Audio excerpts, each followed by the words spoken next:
કલ્પના કરો જો રામાનંદ સાગરની ઐતિહાસિક રામાયણમાં અરુણ ગોહિલ નહીં પરંતુ એક ગુજરાતી અભિનેતા શ્રી રામ બન્યા હોતો, શું આજે આખો દેશ તેમને ભગવાન શ્રી રામ તરીકે ઓળખતો હોત? અને સૌથી મોટો સવાલ, આ અભિનેતાએ એવી કઈ વાત માટે કરોડો લોકોના સપનાની ભૂમિકા પોતાની ઈચ્છાથી જ ઠુકરાવી દીધી હતી? આજે આપણે જાણીશું ગુજરાતી ફિલ્મોના અત્યંત સંસ્કારી, નિષ્ઠાવાન અને લોકપ્રિય અભિનેતા સ્વર્ગસ્થ રંજીત રાજના જીવનનો એવો સત્ય પ્રસંગ જે કદાચ આજે પણ ઘણા લોકોને ખબર નથી. અને વિડીયોના અંતે હું તમને એક સવાલ પણ પૂછવાનો છું, જેનો જવાબ તમે કોમેન્ટમાં જરૂર આપજો.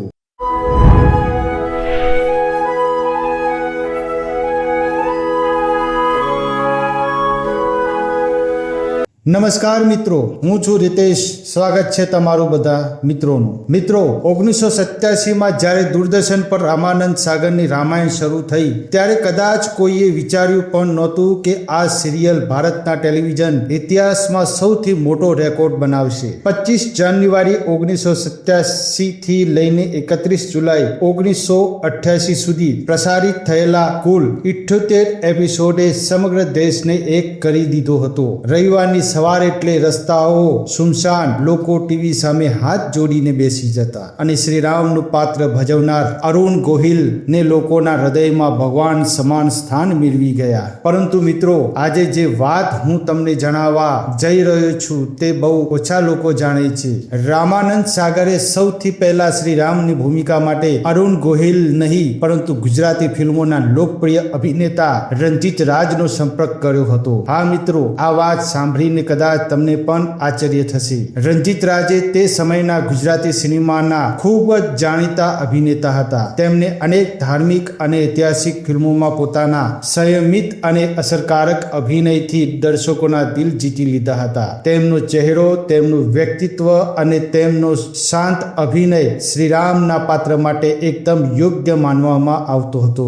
એટલા માટે જ રામાનંદ સાગરે તેમને શ્રીરામની ભૂમિકા ઓફર કરી હતી. પરંતુ અહીંથી શરૂ થાય છે એક એવી ઘટના જે રંજીત રાજના વ્યક્તિત્વને મહાન બનાવી દે છે. રંજીત રાજે આ ભૂમિકા સ્વીકારી નહીં. શું કારણ હતું? શું તેમને રાષ્ટ્રીય લોકપ્રિયતા નહોતી જોઈતી? શું તેઓને શ્રીરામનું પાત્ર પસંદ નહોતું? ના, આ પૈકી એક પણ કારણ નહોતું. સાચું કારણ હતું તેમની નિષ્ઠા. તે સમયે રંજીત રાજ અનેક ગુજરાતી ફિલ્મોના શૂટિંગમાં વ્યસ્ત હતા. જો તેઓ રામાયણ માટે લાંબા સમય સુધી સતત શૂટિંગ કરતા તો ગુજરાતી ફિલ્મોના નિર્માતાઓનું કરોડો રૂપિયાનું નુકસાન થાત. રંજીત રાજ માનતા હતા કે જેમને મને નામ અને ઓળખ આપી છે તેમનું નુકસાન હું ક્યારેય નહીં કરું. અને માત્ર આ એક કારણસર તેમને રામાનંદ સાગરને ખૂબ જ નમ્રતાથી ના કહી દીધી. વિચાર કરો મિત્રો, એક કલાકાર માટે આખા દેશની ઓળખ મેળવવાની કેટલી મોટી તક હતી, પરંતુ તેમને પોતાની સફળતા કરતા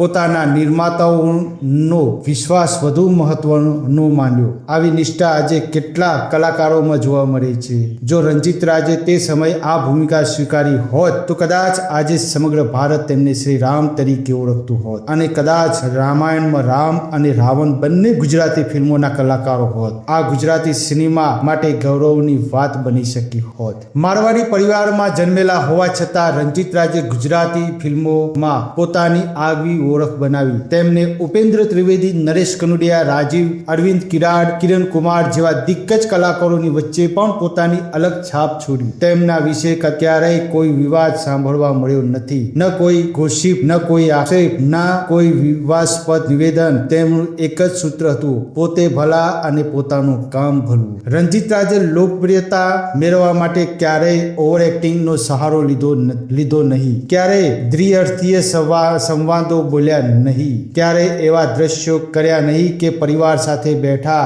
હોય ત્યારે લોકોને શરમ અનુભવાય. તેમનો અભિનય હંમેશા સંસ્કારી, સંયમિત અને સન્માનજનક રહ્યો. એટલા માટે જ આજે પણ તેઓ ગુજરાતી ફિલ્મોના સૌથી સન્માનીય કલાકારોમાં ગણાય છે. દુઃખની વાત એ છે કે માત્ર 47 વર્ષની ઉંમરે 17 ડિસેમ્બર 1997 ના રોજ આ મહાન કલાકારે દુનિયાને અલવિદા કહી દીધું. પરંતુ તેમનું અભિનય, તેમની સાદગી અને તેમની નિષ્ઠા આજે પણ ગુજરાતી સિનેમાના ઇતિહાસ સોનાના અક્ષરે લખાયેલી છે.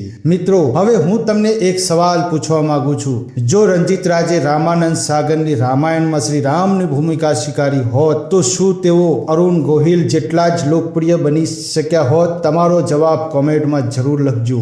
જો તમને ગુજરાતી સિનેમાના આવા અજાણ્યા ઇતિહાસ જાણવા ગમે તો વિડીયોને લાઈક કરો, ચેનલને સબસ્ક્રાઇબ કરો અને બેલ આઇકોન દબાવવાનું બિલકુલ ભૂલશો નહીં. હું છું રિતેશ કુમાર. ફરી મળીશું ગુજરાતી સિનેમાના એક નવા અને રસપ્રદ અધ્યાય સાથે. ત્યાર સુધી જય માતાજી.